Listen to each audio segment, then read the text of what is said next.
মৌলা তোমার জমিনে থেকেছি সত্য, কিন্তু তোমার আদেশ পালন করতে আমি পারিনি। মৌলা আমি বান্দা এসেছি। আল্লাহ তুমি না রহমান, তুমি না গফফার, তুমি না সত্তার, তুমি না খালিক, তুমি না মালিক। মৌলা তুমি চাইলে তো দিনকে রাতও বানাইতে পারো, রাতকে দিনও বানাইতে পারো সেকেন্ডের আগে। মৌলা তুমি তো চাইলে মৃতকে জীবিতও বানাইতে পারো, জীবিতকে মৃতও বানাইতে পারো। ও মাওলা এই বিশ্বের সামনে, এই বিশ্বের সামনে, এই গ্যালাক্সির সামনে পৃথিবীর কোনো অস্তিত্ব নাই। পৃথিবীর সামনে আমি 3.5 হাত মানুষের কোনো অস্তিত্ব নাই। মাওলা এই ছোট্ট নগণ্য বান্দাটা তোমার কাছে এসেছি। মাওলা মা তো ফেরাই দেয় না, মায়া করে। তুমি তো বলেছো মায়ের চাইতে 1000 গুণ বেশি তুমি বান্দাকে ভালোবাসো, বান্দাকে ভালোবাসো। ও মাওলা তুমি দৌড়াই দিলে কার কাছে যাব? তুমি রহমত না করলে কে রহমত করবে? তুমি ফিরাই দিলে আমি কার কাছে যাব? ও মাওলা তুমি ছাড়া তো আমার কোনো উপায় নেই, তুমি ছাড়া তো আমার কোনো উপায় নেই। ও মাওলা এবার বান্দা চোখের পানি ফেলে ফেলে কান্না করতে আছে। সেই কান্নার আওয়াজটা দুনিয়ার জমিনে ডানাও যদি 1 হাত না যায় হতে পারে, কিন্তু সেই আওয়াজটা রব পর্যন্ত পৌঁছাই যাচ্ছে, রব পর্যন্ত পৌঁছাই যাচ্ছে। যে চোখের পানিটা চোখ থেকে জোরে জোরে গালের মধ্যে শুকাই যাচ্ছে, যাই নামাজে বিলীন হয়ে যাচ্ছে। না রে ভাই না, এটা এতটুকু বিলীন হচ্ছে না, এটা রব্বে করিম হাদিসে পাকের ফরমান অনুযায়ী আশিকের সেই চোখের পানিকে ফেরেশতার মাধ্যমে আল্লাহ একটা বাটিতে সংরক্ষিত করে রাখে, যে বাটিটা জান্নাতের মধ্যে থাকবে, জান্নাতের মধ্যে থাকবে। এমন পানি আল্লাহ পাক নষ্ট হতে দেয় না। বান্দা চোখের পানি ফেলতেই আছে, মন থেকে আত্মসমর্পণ করতেই আছে। হঠাৎ রবের রহমত ডাক দিয়ে বলে, লা তাকনাতু মির রাহমাতিল্লাহ। এত টেনশন করস কেন? আমি রব আছি না। মুখ চলে কিসের মাধ্যমে? ব্রেনের মাধ্যমে।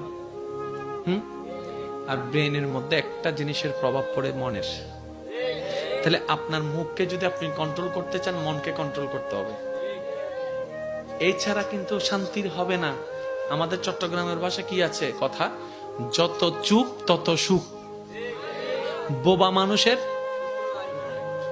ওয়া যারা সিডাঙ্গত আসুই তারা মাইতনি জুন বাইরের দৃষ্টি করে আসো বেগুন সুপ ঘুরিতে হবে। বোবা মানসুর 5 জন সিডেঙ্গে আর বেগুন বাইরের বোবা মানসুর। আল্লাহ ইয়ারারে বুঝিবে তৌফিক দাও। তাহলে মুখটাকে বোবা বানানো দরকার যদি শান্তি চান। মুখ বোবা হবে কখন? যখন আপনার মন কন্ট্রোলে চলে আসবে। এবার এই মন ঘরটা অশান্তি, মানুষ অশান্তি, মানুষ অশান্তি, পৃথিবী অশান্তি। মনগড় অশান্তি, মানুষ অশান্তি, মানুষ অশান্তি, পরিবার অশান্তি, মানুষ অশান্তি, সমাজ অশান্তি, মানুষ অশান্তি, রাষ্ট্র অশান্তি, মানুষ অশান্তি, দুনিয়া অশান্তি, মানুষ অশান্তি, সম্পর্ক অশান্তি, মানুষ অশান্তি, প্রিয় মানুষ অশান্তি।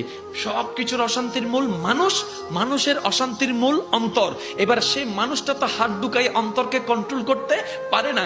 এমন কোন ল্যাপটপ সফটওয়্যার নাই যে কন্ট্রোল করতে পারবে অন্তরকে। এবার মানুষ তোমার অন্তর কন্ট্রোল হলো, তোমার অন্তর এরকম আনকন্ট্রোল হলো কিভাবে? তোমার অন্তর এত নোংরা হলো কিভাবে? এই অন্তরে হিংসা আসলো কিভাবে? অহংকার আসলো কিভাবে? লোভ আসলো কিভাবে? অহংকার তো রবের জিনিস নয়, লোভ তো রবের জিনিস নয়, হিংসা তো রবের জিনিস নয়, এগুলো তো শয়তানের জিনিস। তোমার অন্তরে ঢুকলো কিভাবে? এবার বান্দার ব্রেন খুলে যায়, হায় হায় শয়তান তো আমাকে জাহান্নামে নেওয়ার জন্য, রবের অপ্রিয় বানানোর জন্য চালাকিয়ানা করছে, আমার মনকে নোংরা করে দিচ্ছে। এখন রবের কাছে বান্দা স্যালেন্ডার করে, মাওলা আমি তো পারছি না, শয়তানকে তো দেখি না, যুদ্ধ করবো তো করবো কিভাবে, লড়বো তো লড়বো কিভাবে?